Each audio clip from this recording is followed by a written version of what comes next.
Hey guys, it is Ryan. I'm not sure if you know this about me, but I'm a bit of a fun fanatic when I can. I like to work, but I like fun too. It's a thing. And now the truth is out there. I can tell you about my favorite place to have fun. Chumba Casino. They have hundreds of social casino style games to choose from with new games released each week. You can play for free anytime, anywhere. And each day brings a new chance to collect daily bonuses. So join me in the fun. Sign up now at ChumbaCasino.com. No purchase necessary. VGW Group. Void where prohibited by law. See terms and conditions. 18+.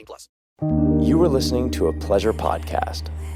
For more from our Sex Podcast Collective, visit pleasurepodcasts.com. Welcome back to Private Parts Unknown, a podcast about love and sexuality around the world.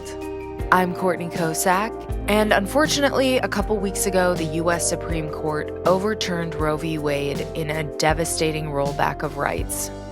So, we are following up on last week's episode, which gave an overview of where things stand now, with an episode countering a common misconception: that people who are already moms don't get abortions or aren't pro-abortion, but that is simply not true. According to 2019 CDC statistics, 60% of people who get abortions are already mothers. And the belief that they don't is not only inaccurate, but it's also dangerous. Most late-term abortions are actually wanted pregnancies that, for whatever reason, wind up not being viable. And in these situations, which are technically miscarriages, oftentimes the same procedures are still necessary, and it's crucial that there's readily available abortion access for the health of the pregnant person to avoid sepsis and other medical issues. So today, I'm going to be speaking with Robin Marty and then later Christine Michel Carter, both of whom are pro-abortion moms. And I just want to say up top that the topic of this episode is moms for abortion. So there is quite a bit of gendered language throughout. But it's important to note that, of course, trans men and non-binary folks can also get pregnant. And abortion in general is an issue that affects all genders. So we're going to kick things off with a conversation that I had with Robin Marty in 2019 when I first started my abortion reporting. Robin is the author of Handbook for a Post-Roe America and the updated New Handbook for a Post-Roe America, in addition to several other books. And she's currently the Director of Operations for the West Alabama Women's Center. And I'm going to apologize right now. She's asleep, but of course today is the first day back to school after winter break, which means that one of my kids got sick. Robin Marty is an abortion activist, and as I mentioned, she's a mother who was dealing with mom stuff when I interviewed her. So let's get into it. I don't know if you're comfortable talking about this, but you've never had an abortion, but you're such a staunch advocate. Where did that come from? So that actually, ironically, came from having a miscarriage. I had had a child at 29, 30, something around there.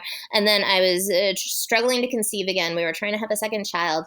And we got pregnant, and I was super, super excited and went in for a 12-week check because they always have you wait until the end of your first trimester to come in. And when I came in, they went to do a heartbeat check, and there was no heartbeat. And so I ended up having to go in for an ultrasound the next day, and we found out that actually I'd had a miscarriage, which means that I had miscarried. The baby had stopped developing, 3 or 4 weeks earlier, but my body didn't recognize it and was still holding on to it as if it were a pregnancy. Because it had been so long, they suggested that I have a D&C in order to have the pregnancy ended immediately because there was such a risk of infection and sepsis. And obviously my body was not in any way, shape, or form interested in trying to pass this pregnancy on its own. But that was when I found out that my doctor didn't know how to do one.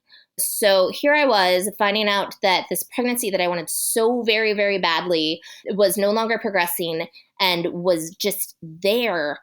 And yet I could not do anything to go forward, that I had a doctor who was never trained, and that instead I had to go at one of the lowest moments of my life and call through all of these different doctors trying to find somebody who was able to do a DNC for me. And so I was sitting there realizing I was in search of a medical procedure that I needed in order to move on with my life.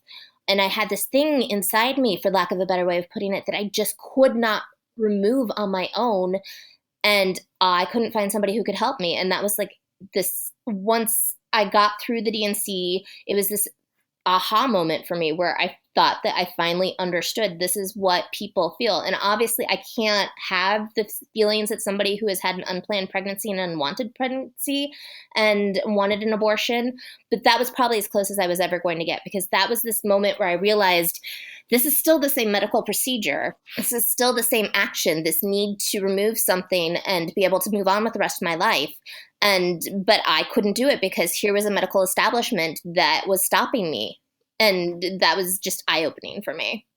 Yeah, I just read something. I can't remember if it was in the Washington Post or New York Times. I think in New York Times about, it was a medical student who wanted to learn. Oh, the Arkansas provider? Yeah, why are they not teaching this? I talked to a lot of abortion providers about this very thing because there was one doctor that I spoke to in Arizona, and she was flabbergasted because Arizona is staunchly anti-abortion. And a lot of times we're seeing now that different medical schools won't train doctors. They won't mention that it's something that they could add into their training when they're going through OBG training.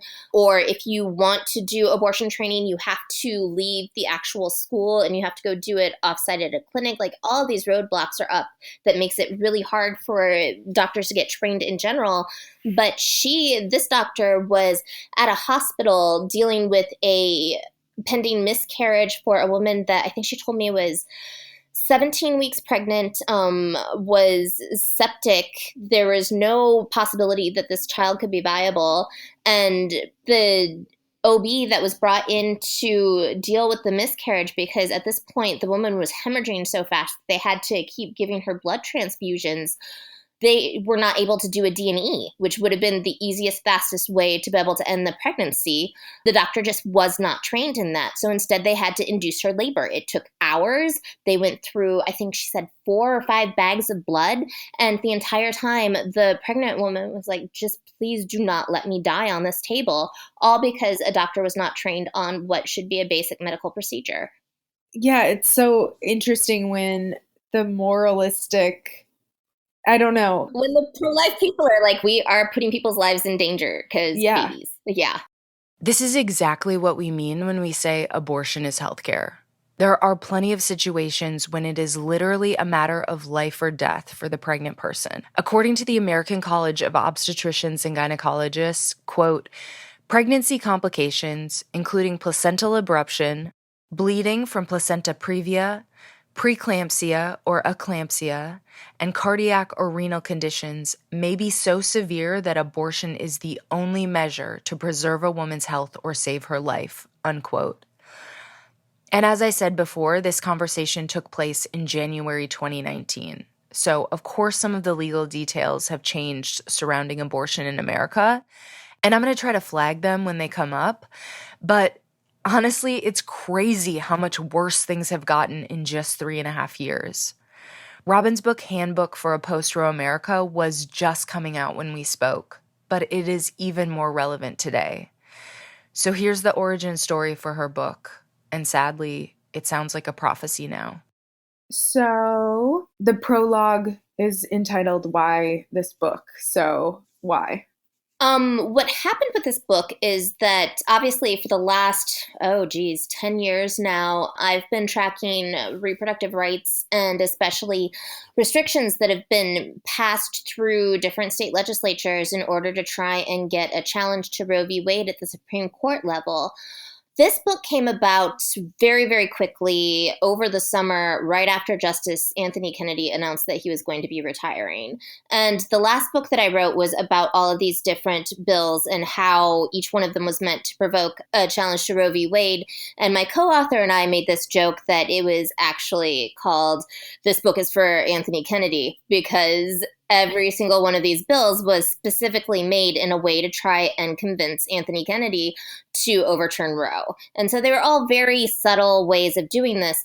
But once we realized that Kennedy was leaving, now all of a sudden it's like, okay, that was the last quote unquote moderate on the Supreme Court. Now we have to deal with whomever Trump was going to put up. And we knew that his one litmus test was that it had to be somebody who would overturn Roe v. Wade.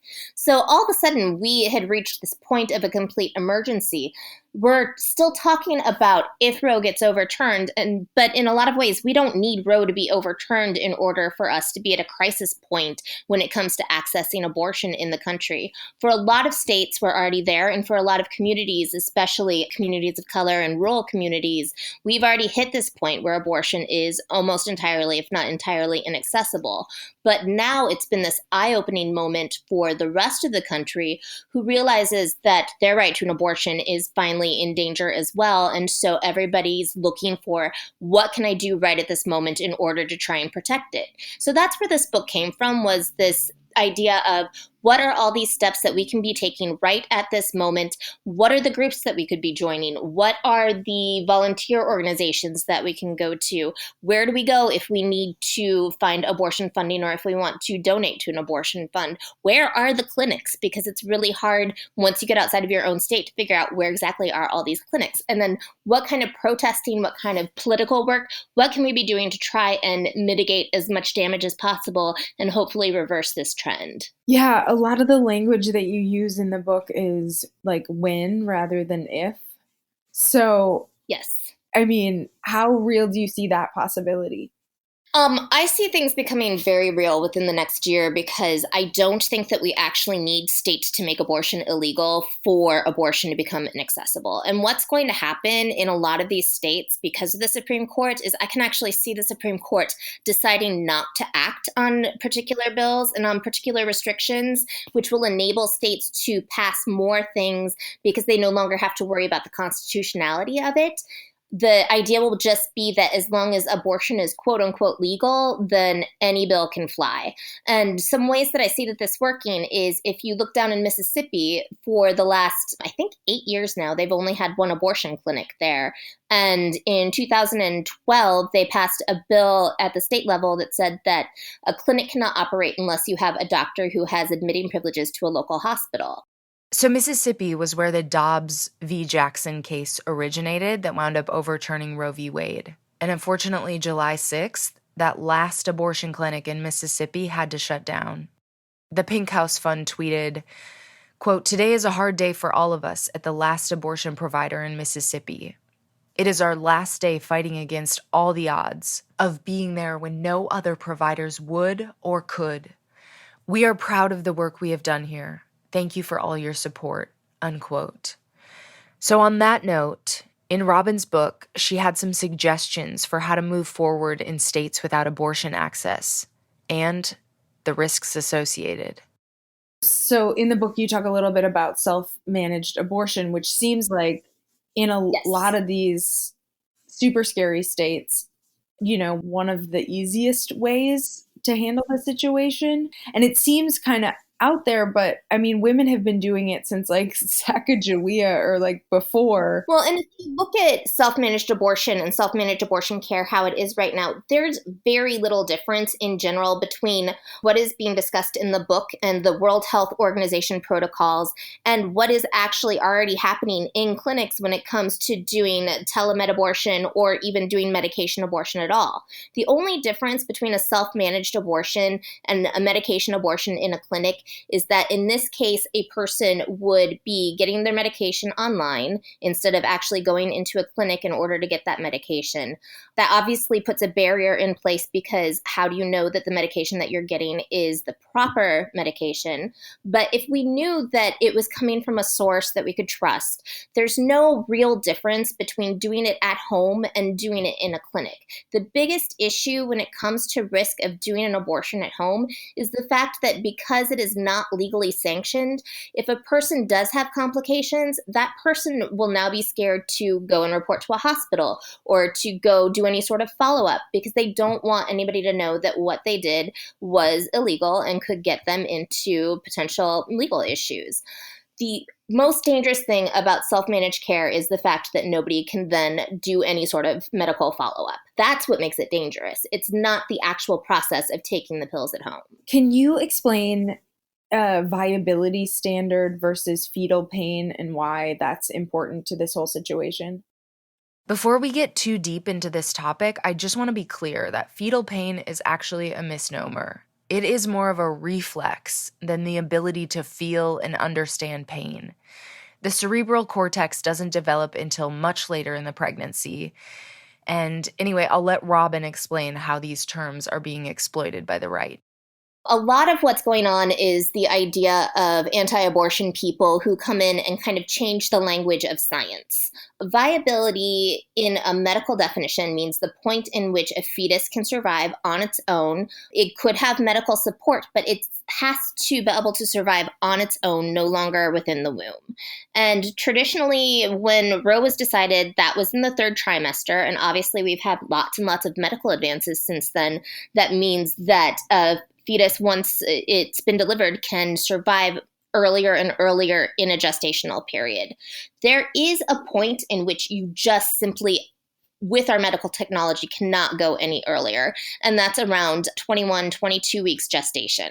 So what happens at that point, at around 22 weeks, is that the lungs get this secretion on it, not to be really gross, but basically the lungs start to work. Before that, when air is taken into fetal lungs, because they don't have this secretion in it, the lungs will tear, and that's why a child can't survive any earlier than that. No matter how much medical intervention we have done, there's nothing that we have come up with yet that can move that point back. And there's nothing that anybody sees in the near future that can do that. So if we were going by science, 22 weeks should be the absolute cutoff. There's just no way that you can survive any earlier than that. What's happened is that anti-abortion activists are trying to change what viability means. So in a lot of cases, they're writing papers, medical papers, that say that viability is the point in which, unless there is some intervention, a fetus would continue to survive.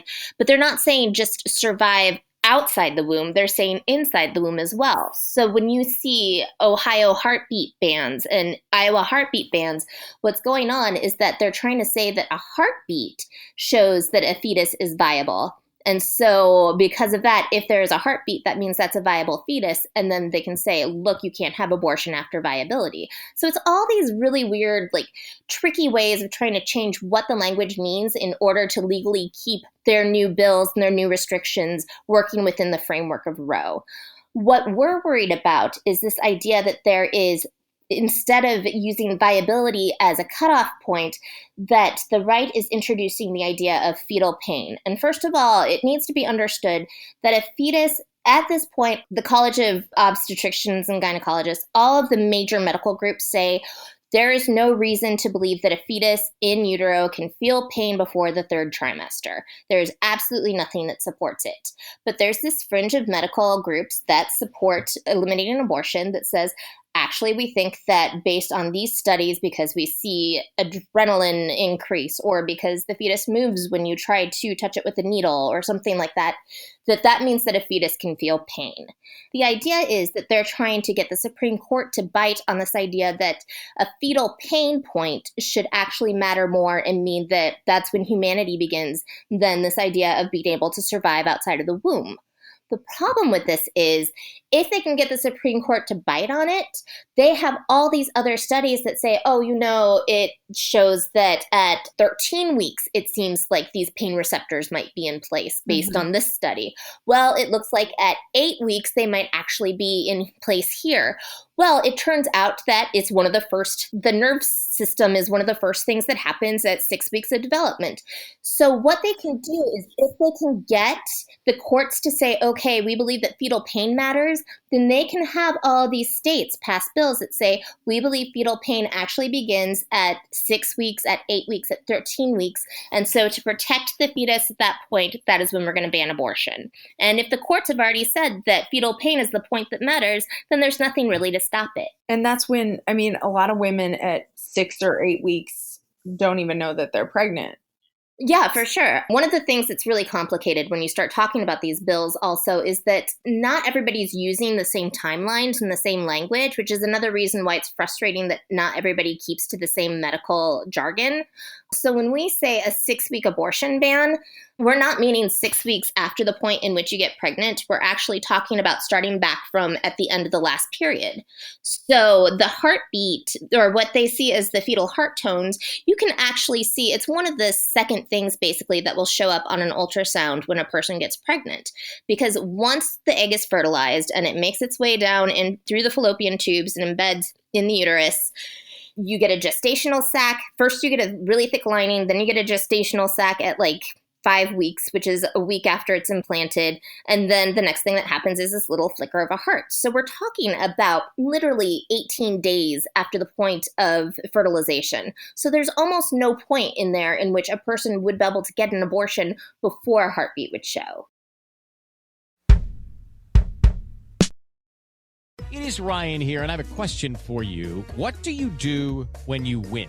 Like, are you a fist pumper, a woohooer, a hand clapper, a high fiver? I kind of like the high five, but if you want to hone in on those winning moves, check out Chumba Casino. At ChumbaCasino.com, choose from hundreds of social casino-style games for your chance to redeem serious cash prizes. There are new game releases weekly, plus free daily bonuses. So don't wait. Start having the most fun ever at ChumbaCasino.com. No purchase necessary. VGW Group. Void where prohibited by law. See terms and conditions. 18 plus.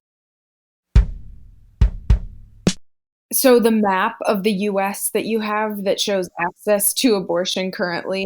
Yeah, that's terrifying, isn't it? Yes, it is so terrifying. And then, yeah, when you look at it with the states that are likely to make abortion illegal, it's so scary. Yeah, and one of the things that I tell people is that, I mean, so many people are like, okay, abortion will be illegal in the state, abortion will be legal in the state. But when we look at legal abortion states, I mean, even the legal abortion states, abortion doesn't exist in every city. Abortion exists in major metropolitan areas, and so you'll have all your clinics clustered in one place. And so what good is that when you're a person who lives in the state, but 2 hours away from your nearest urban zone? Yeah, I had a friend in Missouri recently, and it was in Columbia, which is a huge college town.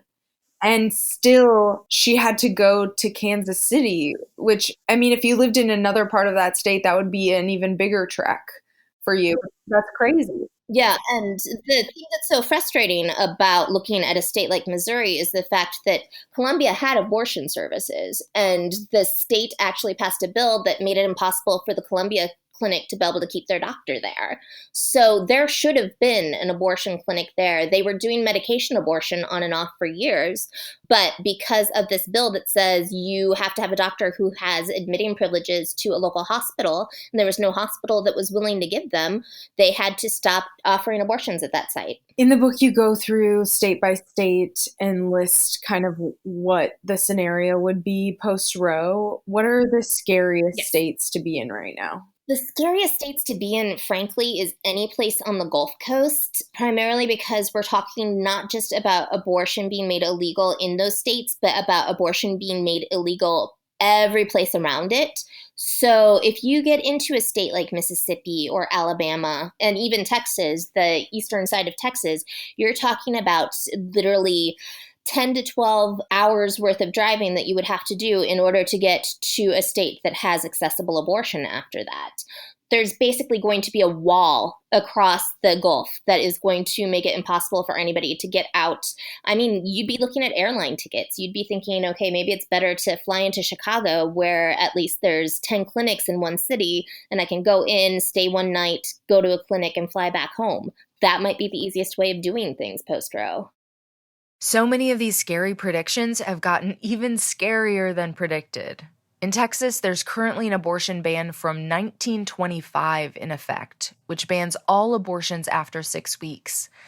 And as far as Chicago goes, right now it is an oasis for Midwestern abortion seekers, but providers are worried that they will be unable to meet the demand. What's the forecast like for California? California is looking really good. California is one of the places where abortion rights are actually expanding. And now with Newsom, he had promised that he was going to go ahead and sign the bill that Jerry Brown vetoed regarding making sure that medication abortion can happen in universities and colleges across the state too. So there's a lot of really proactive, good stuff that's happening in California.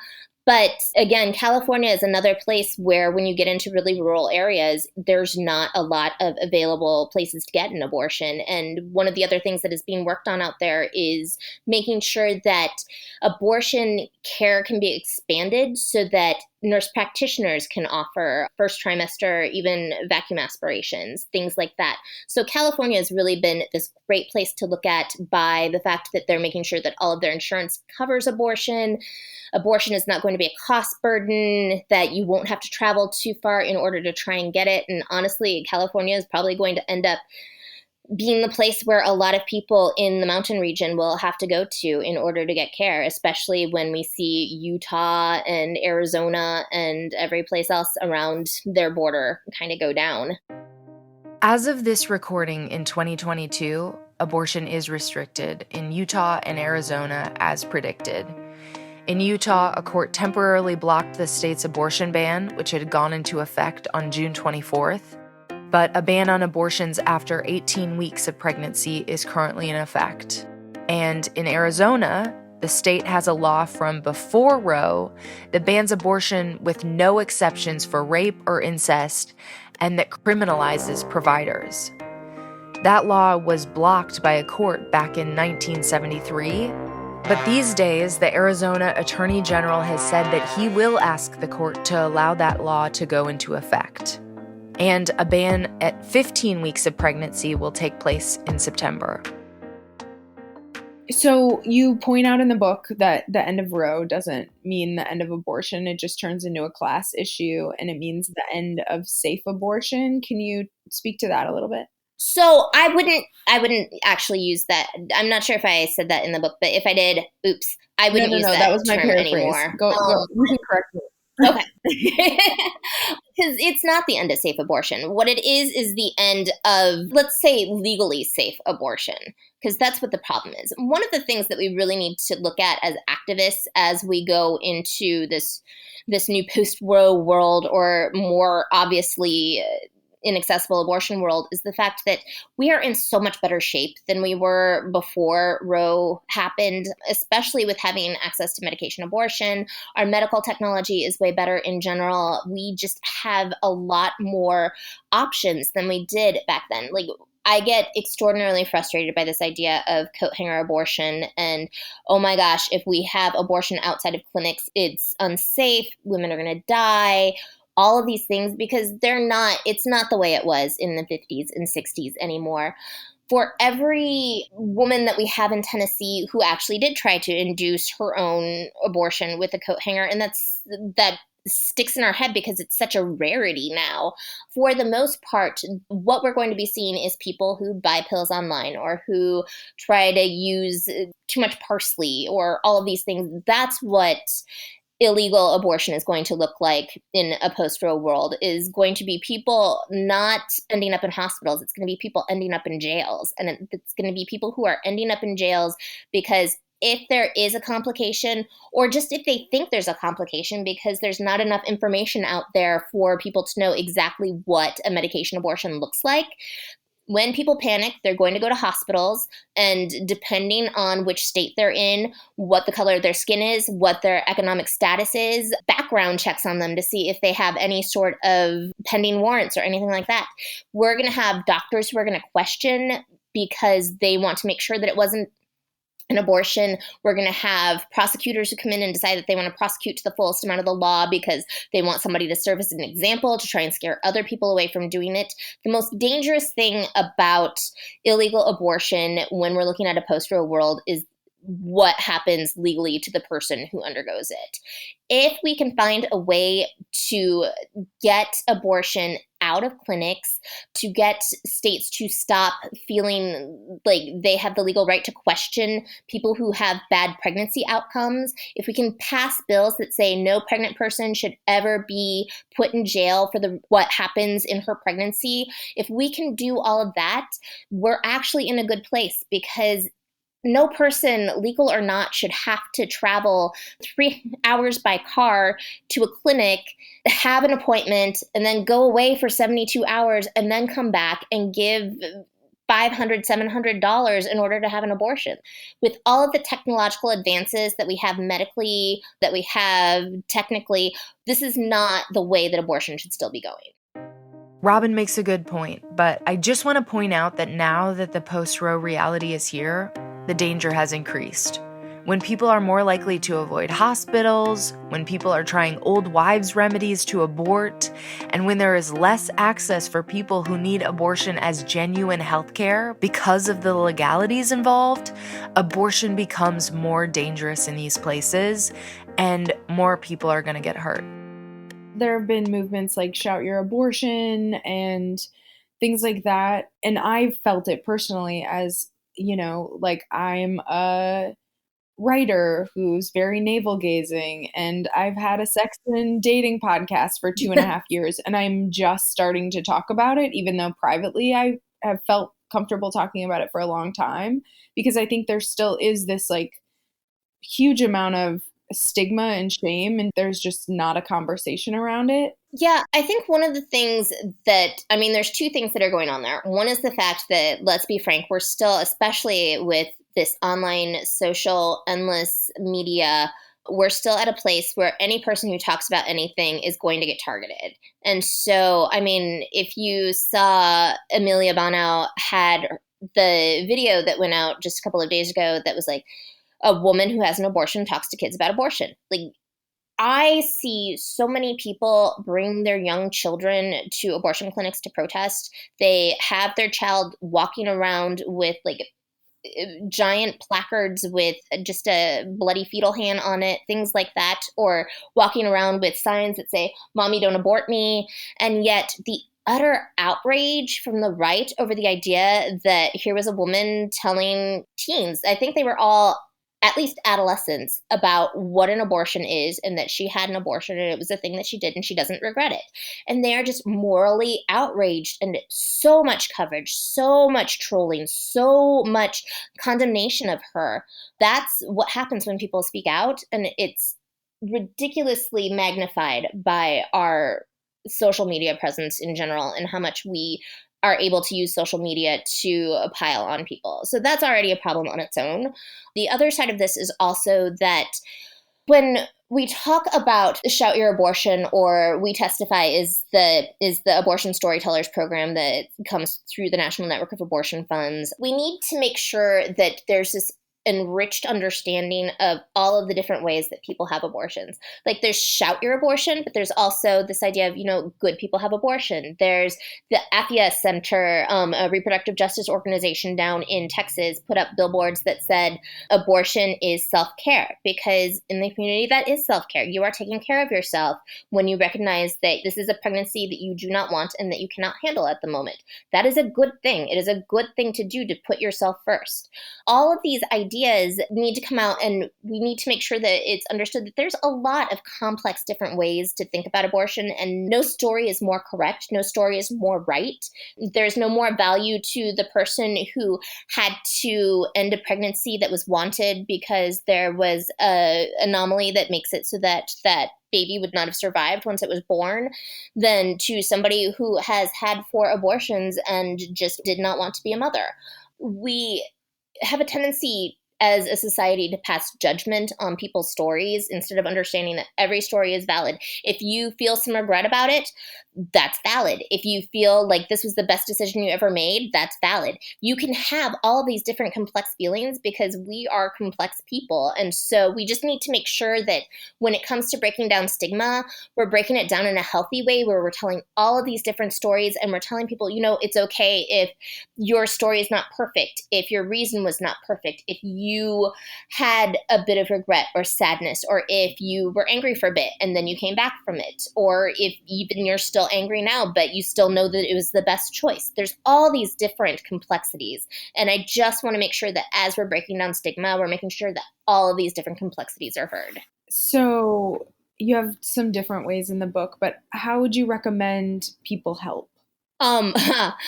I have so many recommendations. One of the best things that a person can do right now, if they're trying to figure out how they want to get involved and how they want to help, there's a chapter in the book that's about figuring out what is the right kind of cause that you want to be involved in. So you can figure out, do you want to do something politically? Do you want to go sit at the courthouse and block the doors of legislators who are passing abortion bills, things like that. So there's all these different ways that you can do things. The best thing that you can do is get involved locally as much as possible.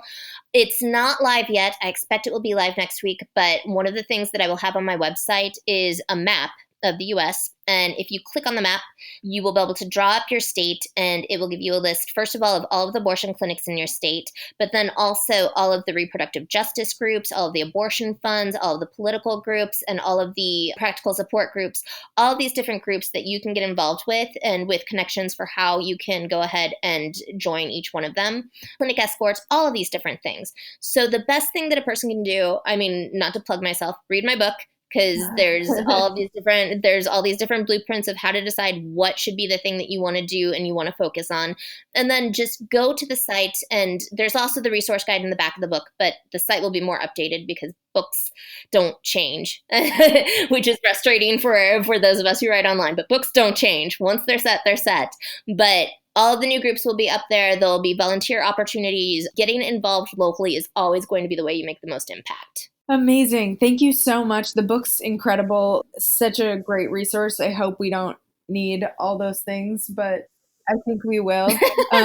Anything else that you want to say before we go? No, I think that's everything. The only thing I want to make sure that people know is that there are so many places that need so many volunteers and so much money. So give whatever you can give, be it hours, be it money, be it just a friendly, hey, you guys are doing great. Anything that will help keep the movement going. Robin's website, postrowhandbook.com, links to some great resources, and you can find a list of organizations near you who likely need your help. And she's also updated the book since we last spoke, so check out the new handbook for a post-Roe America, which came out last year in 2021, sadly just in time for this catastrophe. And thank you so much to Robin for all of your incredible work in this area. It is a lifeline for a lot of people.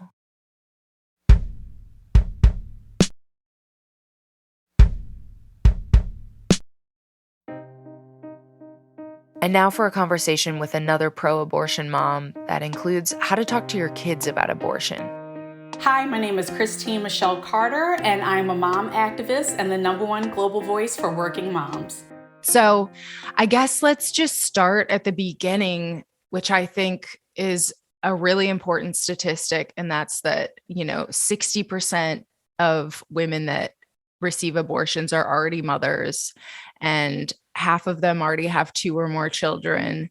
And I feel like there's a really common misconception that people that are already mothers and people who get abortions are not ever the same. Absolutely. There's this common misconception, and sometimes it can be from one political party versus another, that multicultural teenagers who live in urban areas are the ones who are getting abortions because they are stuck between a rock and a hard place or sexually liberal. And a lot of that is just based off of stereotypes. It's absolutely true what you said. The 2019 data from the CDC shows that 60% of mothers who have children have terminated pregnancies, and the reasons are complex, be it from personal finances and not being able to afford to have another child, to reluctance to adding a child to the family, to mental health issues, to not being able to physically carry the child to term.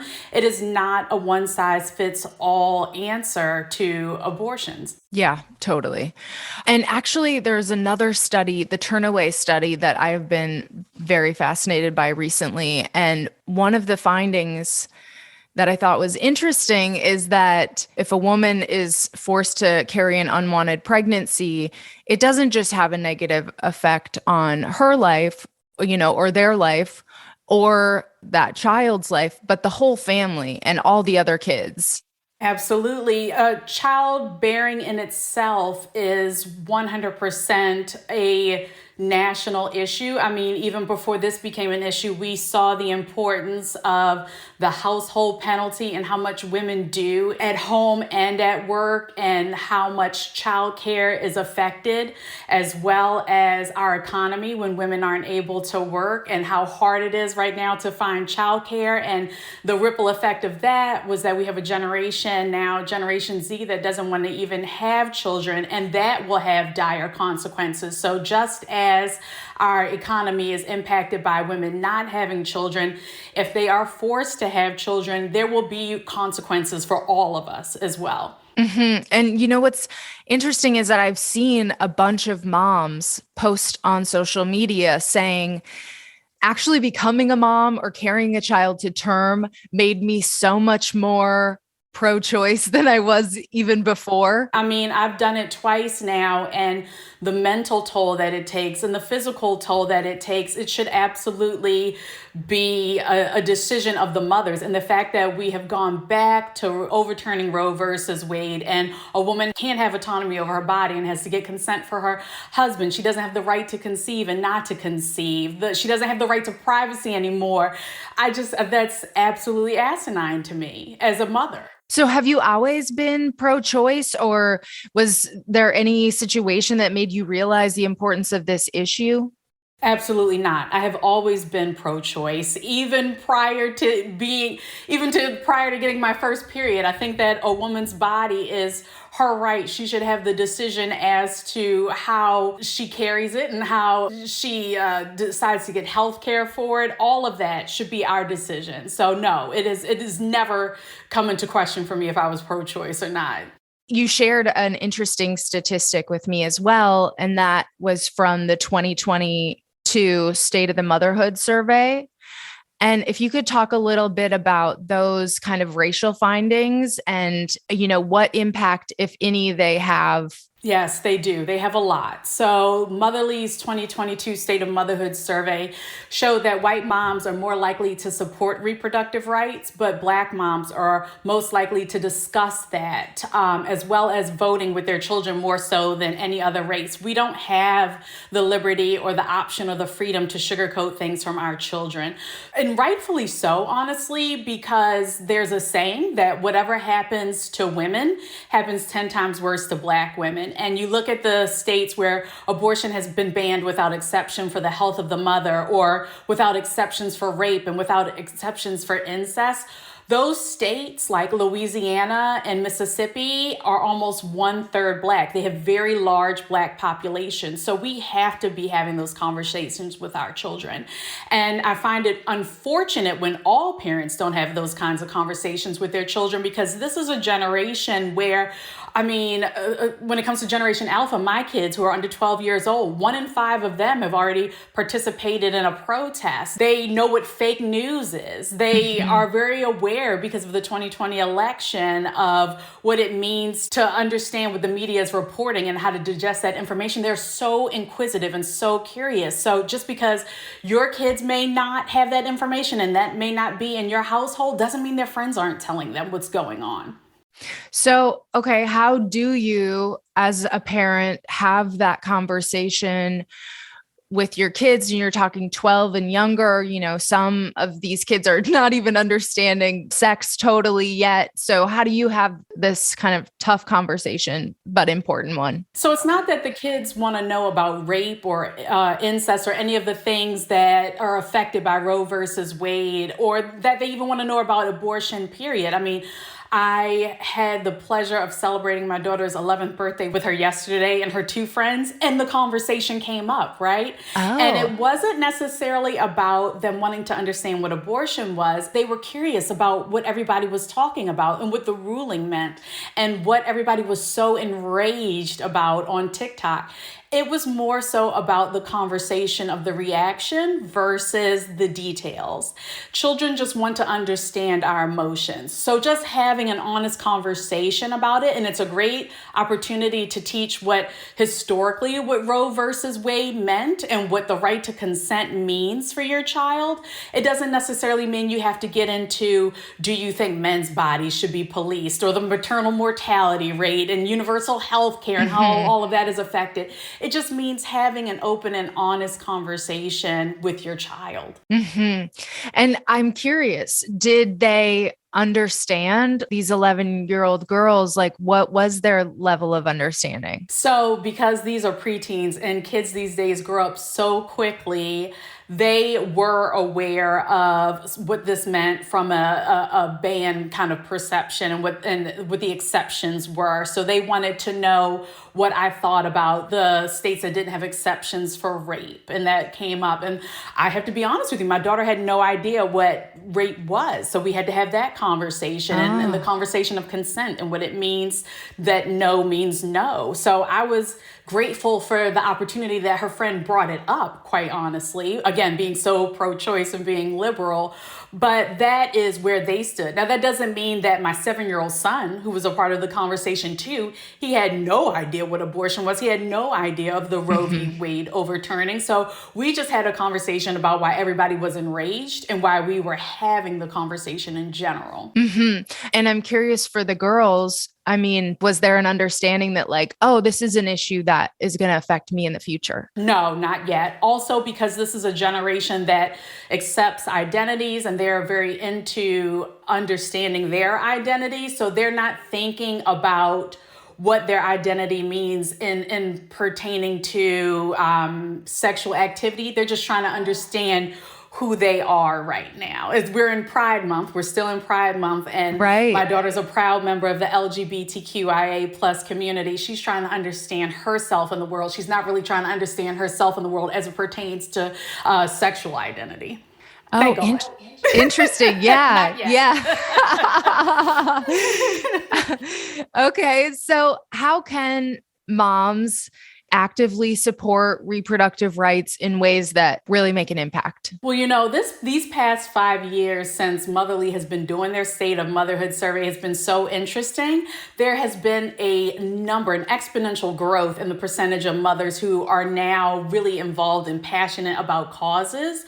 I happen to be an executive committee member of Mom Congress, and I highly, highly encourage women who can attend the Mom Congress event this September in DC to come out, actively support reproductive rights. There will be training on how to speak on Capitol Hill and how to advocate for change, but it's where we get together to learn, to receive issue and advocacy training.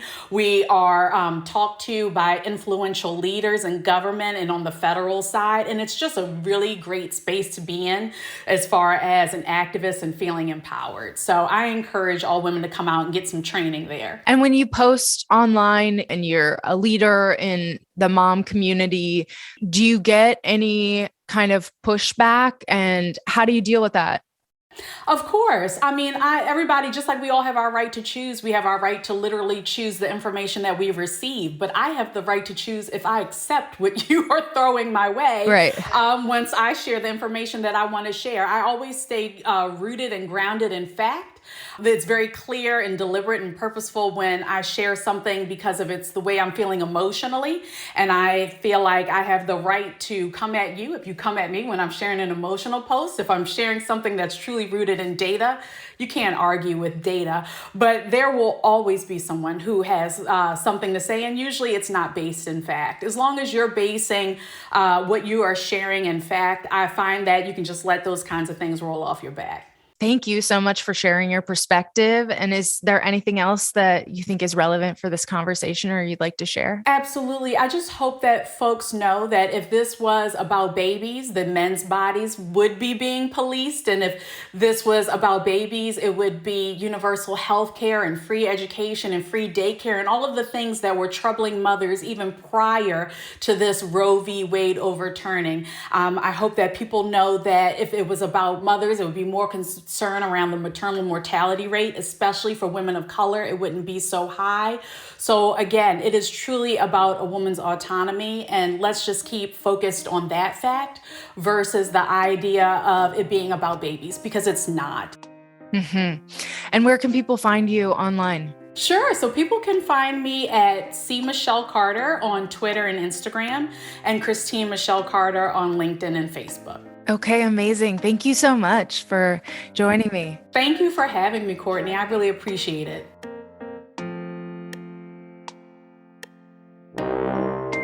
Amen, Christine. As she said, this is not about babies or supporting life. This Roe v. Wade reversal is truly about bodily autonomy and the desire to control what people are doing with their bodies. I want to give a big thank you to both Christine and Robin for joining the conversation today. And I want to thank you, privates, for tuning in and continuing these conversations in your own lives as well. If you haven't already listened, make sure to go back to last week's episode and get the current lay of the land as far as abortion access in America post-Roe, from an organization out there doing the work, the Center for Reproductive Rights. And in that episode, I also shared a little bit about my personal experience with abortion for anyone who might be feeling alone in their own experience. And next week, we'll be back with an episode on a totally different topic, but I do look forward to continuing this coverage on abortion on the podcast more over the coming months. And in the meantime, make sure you follow the show at Private Parts Unknown on Instagram and at Private Parts Un on Twitter. I am at Courtney Kocak, Kocak, on both Twitter and Instagram. And make sure you're subscribed to our newsletter. It's just privatepartsunknown.substack.com, but there's a link in the episode description, which makes it super handy. Shout out to Amy Roche for the bomb-ass theme music. For more info about Amy and her music, check out amyrosh.com. That's Amy, RAASCH.com. This episode was mixed by Mike Castaneda of Plastic Audio. We love you, Mike. And after enjoying this content and hopefully learning a lot from it, could I ask you for a quick favor? If you could go to ratethispodcast.com/private and give us a 5-star rating and review. It really helps other people find the show, and it makes us feel really, really good. Again, that is ratethispodcast.com/private, or if you're listening on Spotify, it is super easy. You just go up to the right-hand corner of our page, you click the star button, and then you click all 5 stars. So thank you so much, privates. And until next time, I am wishing you lots of horniness and happiness, and of course, safe abortion access. Check you next time.